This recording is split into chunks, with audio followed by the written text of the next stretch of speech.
দূতাবাস যেন ঠিকমতো কাজ করে এটি নিশ্চিত করার জন্য আমরা ব্যবস্থা নিয়েছি। আগামী নির্বাচনে যেন তাদের ভোটাধিকার দিতে পারি সেজন্য কাজ করছি।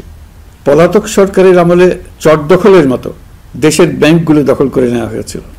আমানতকারীর টাকাকে তারা নিজেদের ব্যক্তিগত টাকায় রূপান্তরিত করে ফেলেছিল। অন্তর্বর্তী সরকারের অন্যতম কাজ ছিল ব্যাংকিং ব্যবস্থায় আস্থা ফিরিয়ে আনা, আমানতকারীর স্বার্থ রক্ষা করে নিয়ম শৃঙ্খলা প্রতিষ্ঠা করা, হিসাবপত্রে বিশ্বাসযোগ্যতা স্থাপন করা। ব্যাংকিং ব্যবস্থায় আস্থা প্রতিষ্ঠা করা গেছে, এর ফলে অর্থনীতিতে শৃঙ্খলা ফিরেছে। অন্তর্বর্তী সরকারের অর্জনগুলোর মধ্যে এটা ছিল খুবই গুরুত্বপূর্ণ। গত সরকারের লুটপাটের মহোৎসবে গত 15 বছরে $234 বিলিয়ন পাচার হয়েছে। এটা আমরা জানি। কত রকমভাবে পাচার হয়েছে তাও জানার বিষয়। অভিনব এক একটা পদ্ধতি ছিল।